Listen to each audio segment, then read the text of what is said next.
Hey guys, Hayzink here, welcome back to the channel for another DISLYTE video, and on today's video I am joined with the best creator in the DISLYTE community, the man above my head, that would be Mr. Zox. Mr. Zox. Zox, how you doing, my man? Yo, I'm good, man. How you doing? Not bad, mate, not bad, mate. Me and you have been chatting, I think for a couple of weeks now, really, haven't we? Yep. And it was about time we got together on a video to talk about some positive things, because I think some people are wrongly assuming our last few videos have been a little bit negative, but I think people are getting the wrong idea with that, and I think today's a good time to talk about things that we think they could implement that would make the game better. So new modes, things that could engage the players. That's the idea for the video. What do you think about it, Zox? Yeah, that sounds good to me, man. I'm always down for the trying to make the game better, you know, like, and definitely with like implementations of like new content. I really think that's what everybody really wants within the game, to be quite honest. Yeah, 100%. I mean, one of the things I was thinking about, and to me, I don't know if this is because I'm a player who's played a lot of different gacha games, I feel like one trick they're missing in this game is raid bosses. Like, I just feel like, why do we not have a raid boss system? I mean, whether they want to group it into a club raid, in fact, they could do both. They could have a club raid boss that we could tackle. They could have a server raid boss where maybe they have it that the old server goes up against the new server, which might be a little bit weighted more in the old server's favour, but over time that would obviously even itself out. I just feel like adding something like that to the game might bring a little bit of spice. What do you think? Yeah, I feel like definitely with the guild content, like we have the hollow battles, but I do think that with hollow battles, that's definitely something that could be even like touched, I would say, just to give it more variety in terms of like just how it's set up. I feel like it's nice. Obviously, you know, it's not just like a guild that you just walk in and you just look at and there's just like nothing in there to do. Yep. So it's nice to have that consistent content that you can do throughout the week. But I do think that if we were to have like some type of raid, I think that would definitely, even like a server boss or something like that, that would definitely drive a lot more engagement. Just because I know for me personally, like a lot of those like types of like, I would say functions or game modes really bring players together. Like a game I used to play, Last Claudia, they had a lot of their events with a like event boss that was server based. So we got daily rewards based off of how many times we killed the boss collectively as a server. So it ended up being something that we're all in the chats like, hey man, how many runs did you do today? Like, we're trying to like get these bosses beat so that we could like pretty much help the entire server out. And I think like stuff like that would be really rewarding too, because then as a player working their way up, they would be able to see some things coming in, like, you know, all you have to do is participate once, and then you're able to also claim the server reward or something like that. Like, that would be something really cool to see, I would say.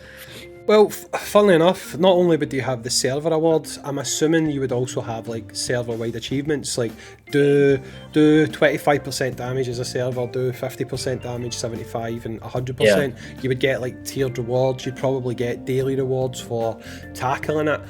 I just feel like, for me personally, doing something like that, it brings a little bit more variety than get rewarded for spending stamina. If I'm being honest, right? I feel like, and I don't really feel like it's a big thing that they would have to implement. And honestly, if you look at the miracles, if you go to obviously your expeditions, your trials, and you look, there is a bit at the bottom that says coming soon. So to me, they've already got the spot for it. You know what I mean? Right at that spot, they could quite easily put a raid boss, and I feel like it would be a lot more engaging for the community. If they really wanted to, they could even sell a new character. Now, I'm not always for selling a new character to beat certain content, but in my opinion, I don't mind them doing that as long as you can also do it with a free-to-play character, if that makes sense. Like, I think it was Grand Cross. Grand Cross would have, I don't know what they called them, but you would get, did you ever play Grand Cross? I'm assuming you played a little bit, yeah. They used to bring out these like super bosses, and it would be like Ban or Elizabeth, and they were wearing almost like leather type S&M gear. And I don't know what they were called, but they were like super bosses or something. And whatever new unit was on the banner would have an advantage against them. But there would also be several existing units that also had an advantage against them. So there was a reason to summon, but you weren't screwed if you didn't summon. I don't mind stuff like that. So like with the new banner unit Ahmed, I know he gives you an advantage on T40 tower. If there was also another unit that was more accessible that did that, I'd have no problem with that at all. It's just when they lock out that to non-playing players, you know, if that makes sense. Yeah, I think that's one of the things that I'm hoping to see. Like in the early access, we had, you know, the implementation of Unki-Cha, for example, who's a 3-star. And you see that like a lot of people are utilizing him as like a cooldown reduction battery, pretty much. So he ended up kind of being a cheat code for hollow battles, and even just for general like content. Like he was able to help you if you didn't have, and that was a unit I was advising a lot of people to build, because he would actually help you if you didn't even have the proper skill ups to get your skills reduced a lot quicker. So I think that's one thing that I'm hoping to see more in the future. And I think that really would help is more 3-star implementations, even if they don't do something as well as obviously the higher rarity character. If there's a character of some sort, like for example, with Geb, he's the only HP ceiling decreasing, removing or counter in the game. So if we were to even have like a 3-star unit that could like to some degree, like, I don't know, like it wouldn't have to be like the 5%. I don't know. It could be something else. Like it has a chance of removing X, Y, and Z when it comes down to healing or preventing it altogether or something. I don't know. Like just being able to have a lower rarity to be able to give the players that are getting shafted as well, even in their pools, like, okay, I don't have this unit, but I'll actually be able to utilize this unit. Might make the fight still might be a little bit more tougher. Still might be, you know, some slight RNG aspects or some slight gear tuning that I might have to do in comparison to this unit that you could just take straight into there. But it'll still make it a little easier and I would say more accessible to players to be able to efficiently beat. I think that's kind of like my headspace in that, because I do think like we have some really good 3-stars in the game that you can utilize all the way through the full duration of your gameplay. I just think that with the current implementations of newer units, it does make it a little bit harder for people to be able to rectify and even really just realistically bringing those 3-stars into those fights just because they just don't have as high a base stats. So I think there's that. I feel like also on the subject of like duplicates, I feel like duplicates should have value. I feel like they have value, but not really. Like the extra stats you get don't really change much on your character. Like it's kind of nice, but it doesn't game change your characters. And I think like considering pulling duplicates, you know, especially as many of that people might have gotten, I think if those duplicates actually held a little bit more weight, or if it like unlocked a passive or you know, something else to these characters, I think it would be a lot better received like when you got a duplicate, because it's almost like if you get that one initial copy and then you get 7 more copies of a character, like you are dreading those pulls. Like absolutely 100%. So, the thing is as well, I feel like it's a bit of a double-edged sword. I appreciate what they've done. I appreciate the fact that they have decided that, you know what, we don't want this game to be all about you having to pull 6 copies of a character to get the max level, so we're not going to put so much focus on them. But on the flip side of that, it does then mean when you're pulling dupes, you kind of feel like, you know, what am I going to do with this? Yeah, you don't want to do. You literally don't want to. Exactly, and you obviously did max res your Sun Wukong, and like you've said yourself, it doesn't really bring a lot more to the table. So it almost now does feel like, oh great, that was 6 summons I could have just had on different characters that would have been more useful to me, you know. The thing is, I do appreciate the fact that they have unlock the system where you've got your ascension materials. That is something that I've said this before, I feel like a lot of games would normally hide behind their duplicate system, like getting stat boosts like 30% to attacks and stuff like that. So it's like they've given us that for free, and I don't know, you can actually tell me if this is correct or not. Someone told me that at one point in the beta that was locked behind dupes. Is that correct, or have I picked that up wrong? So dupes were, I think the way it was before, so the resonance and like copies of dupes were like resonance wasn't separated in its own tab like the way it's set up now. We also, what happened was pretty much if you resonated a character, right?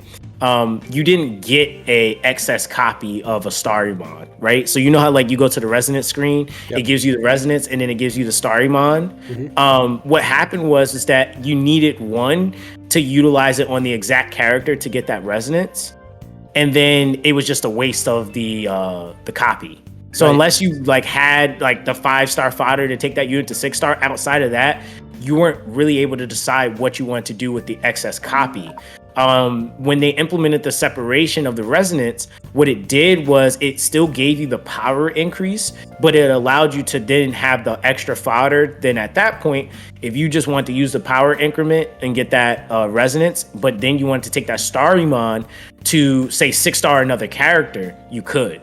So it wasn't necessarily attached to the like the Ascension board, but the resonance screen, like that all was like one thing at one point. So they separated it so that you could actually get use of the copy of the unit, but then you still had the 5-star fodder to utilize it any way you see fit. So it was a good implementation, in my opinion, of how they did that. I think like one thing I'm hoping to see that they did do in the beta, which I thought was really nice, was actually refund tickets on like characters you invested in. Like, so if a character got nerfed or if a change happened to a character, they did it one time, but I will say it was a really, really good thing that I felt a lot of players appreciated. It was when they made adjustments to stat scaling of HP and defense, on those units that scaled off of HP and defense.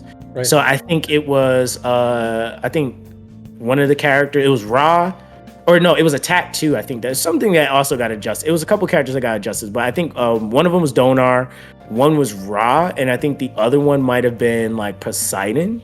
I think it's like on it. I can't remember all the characters, but they pretty much issued out a refund ticket, and the way they did it, it made it to where it was like attached to a specific character. So like say you had Ra, like you would get that ticket if you had the character on your account and you invested in them.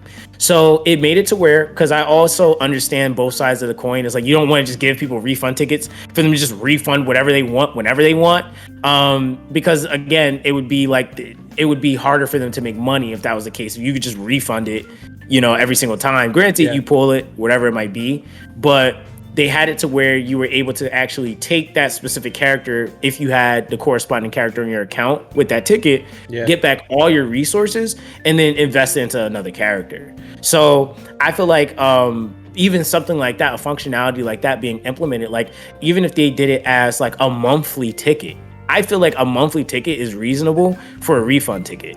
Like once a month, or I don't know, X amount of time, you can buy this one refund ticket for X amount of crystals or whatever it might be, because I don't even mind that being crystal costs, but you're able to have the opportunity to refund a character completely or something like that. Like that you felt like you wasted all these resources in, you want your Abilamons back or something like that to put it into another character.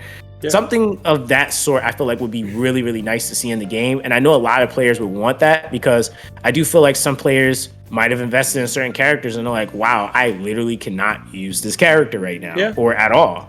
So that's actually not that uncommon a thing.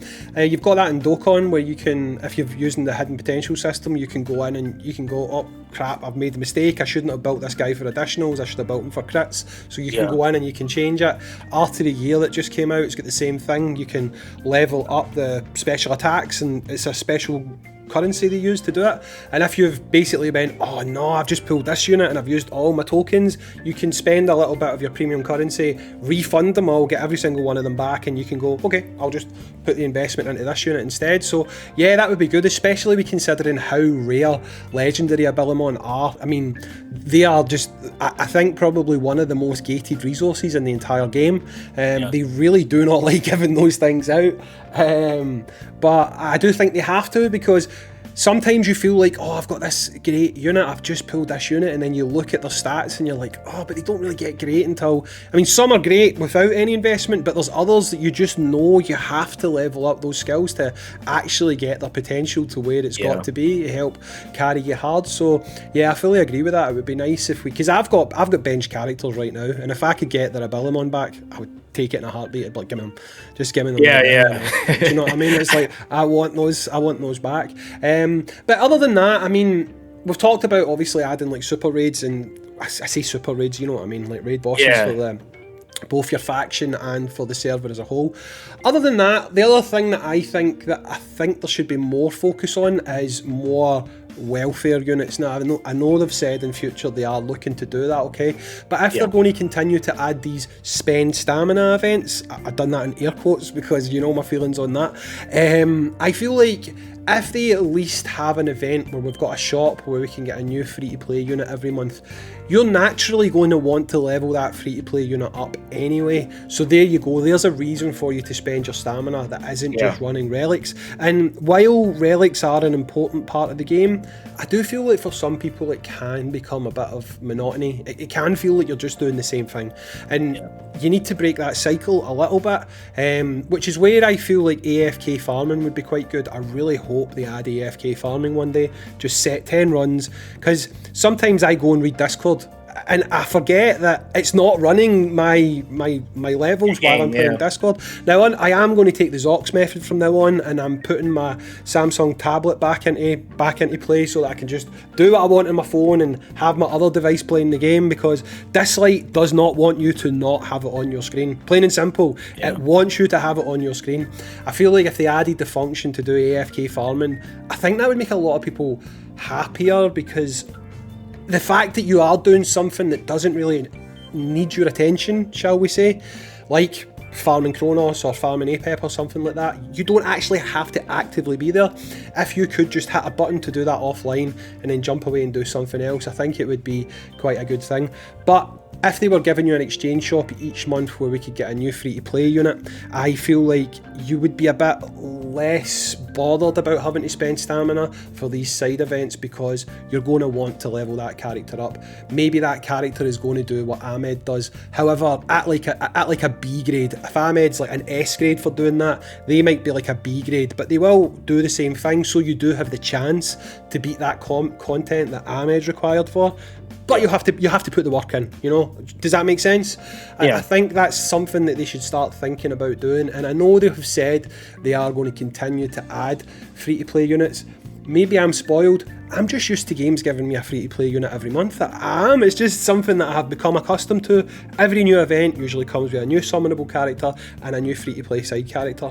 I don't know if it's just gachas in 2022, but that's what I've become accustomed to. And I really hope that DISLYTE do follow that trend, that if ever they want us to summon, they've got something on the side for free, so that not everyone has to feel that urge that to get something new to play with, they have to summon on the banner. What's your thoughts about that? We'll make that the last topic on mine, so we're going to talk on yours after this, but this will be the final topic on this one for me.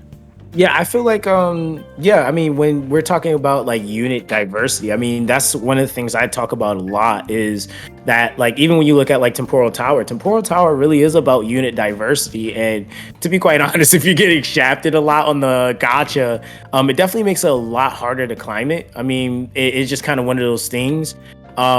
You know, especially considering that they have the disturbance floors. If they didn't have disturbance floors, I don't think the unit diversity would be as necessary.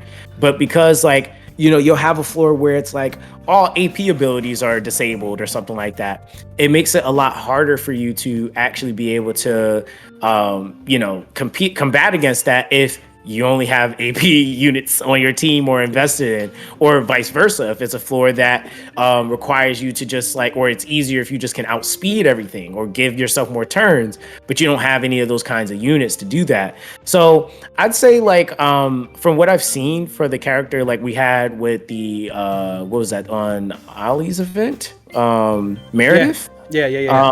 She was definitely like more of like a miracles type of unit, where she like just does like the percentage based damage, and that's like really, really good. I feel like that's extremely good to have within a game.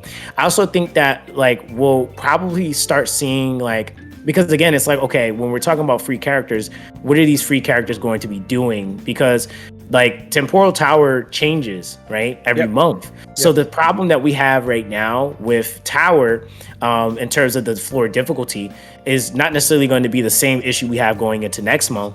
So it's like they could give us a unit that like does some type of like HV ceiling decrease removal or something like that in a lower rarity, and then the tower or something doesn't have it. So then it's like, where do we use this dude? So it's like, then again, like, obviously you got like, you know, Hades and PvP scenarios and stuff like that. But I think that's kind of one of those things that when you're looking at the free-to-play process and just what a free-to-play needs to be more successful in the game and to kind of keep them engaged, I do think that the free character really does help. I will say, like, one of the things that I hope they do in the future is they try to do event shop oriented events. The way they've been structuring the events as of late, like obviously the Ali event had it, but the event like we currently have with like Geb, it's like this, like, do this traversing of this map and we give you like very bare minimum rewards type of thing. I think that even if it is a like smaller shop, you know, it doesn't have as much, like, because I'm even okay like if one, you know, big event we have within the month has that 4-star character or whatever it might be, the freebie character or welfare character, and then the next event just has an event shop. But at that point, you're giving people a way to collect other resources. Like right now, I mean, I'm done with the event and I'm just collecting these inspiration points that they don't do anything. Like, you know, so that at that point, it just kind of becomes this accumulation of like, based off of the stamina you're spending that you can't even use. So I think just kind of finding the middle ground to give more value to the events, shops, even if they find a standard one where they just do something like Ascension material, you swap out every rotation of the event shop, different Ascension material. Then you do like some type of like, you know, relic boxes. I think relic boxes cannot hurt. And I really think considering the chances of stuff rolling, just throw some flawless relic boxes in there. I don't see why not, because the thing is that you could very well pluck a flawless relic box and it'd be all stats you can't use. So it's really like one of those things where it's like at that point you might as well just like give it, you know, just let people have the chance of doing it at that point. Because again, it's an entire process with the, you know, the relic grinding. So I feel like if you're able to kind of rectify like, okay, we have this set up this way, but if you play in these events, this will give you opportunities to have, you know, chances like even like the mystery trader. I thought that was such a great idea, but the limitations behind the increment increase of cost and then the fact you could only do it the 3 times didn't really give you an opportunity to really get a good piece of gear. I even would like think what would really help is if they did something more similar to E7 where like you lock one piece in that you want to perfect, and throughout that duration of that event, you just get opportunities after you collect a certain number of that said resource to, you know, to that event to be able to just spin it. And just seeing like by the time this event is over, we got 20 days. Let me see what I could potentially roll. Like if I can get a god tier roll or something like that on this piece. I think that would also help out a lot too, considering that they're trying to go the route of emphasizing relic farming. I think like if you're going to do that route, you have to implement things that really make it to where players feel like I'm progressing somewhere. Like, you know, I think that's a really important key factor. And yeah, I would say like that in conjunction to the welfare character, I think we would be sitting pretty nicely in terms of events. Obviously, it's other things that can be fixed, but I feel like if they get like little basic things like that taken care of, we would definitely be in a much better position. And I feel like people will feel like, you know, the time they input, it would be worth farming and playing these events as well. Yeah. I mean, the last thing I'm going to add from my side is just touching on that mysterious trader, the thing that levels up your character. That shouldn't be a one-time thing. That should be a permanent feature. That should be something that you can have a stage where you maybe go and grind it, and on like the likes of Dragon Ball Legends and stuff, they call them slaughter razors. But just some kind of material that you can go and grind each day, and you can spend your gold at plus a combination of your gold and this material to re-roll those substats. And you should also be able to lock a substat that you like. Now eventually that is going to lead to people getting the gear that they want, but they still have to work for it, you know. They still have to go out there, they still have to get this material that would allow them to erase these slots. And I don't feel like it's going to unbalance the game, because let's be honest, if somebody's got enough money, they're going to unbalance the game anyway, because as we've seen, you can buy gold, you can re-roll, and it's the only way to get the perfect gear. A lot of people think that pity on banners is how people become whales and they dominate the game. I'm here to tell people, and Zox will agree, the unit is not how you dominate the game. It is spending a lot of money to roll perfect gear is how people dominate in arena and stuff like that. You know, I've rolled so many slots, and I don't think I've ever had a perfect speed roll. I think you said you've had 1 or 2, or I've even had 1, I'm not sure. No, my highest is 16. Then you look at people, and every single character with every single piece of gear is rolled perfectly. And as far as I'm aware, there is no hacked versions of DISLYTE, so people don't have like a modded APK or anything like that. They are using money. That's how they're getting there. So pity on banners, don't worry about people getting the units. That is not where the game develops its meta. It's developing it really through the gear, in my opinion. So allowing us to roll our substats a little bit, I feel would actually lead to a more free-to-play friendly game, in my opinion, than what we currently have. But anyway, we're going to jump over to Zox's channel and talk about something else. I don't really need to tell you where his channel is, but it will be linked in the description down below, so make sure you go and you check this man out for the best content on YouTube. I appreciate you for having me, man. Anything you want to say before we sign off, mate? Anytime I do a collab, I always let the other person have the last word.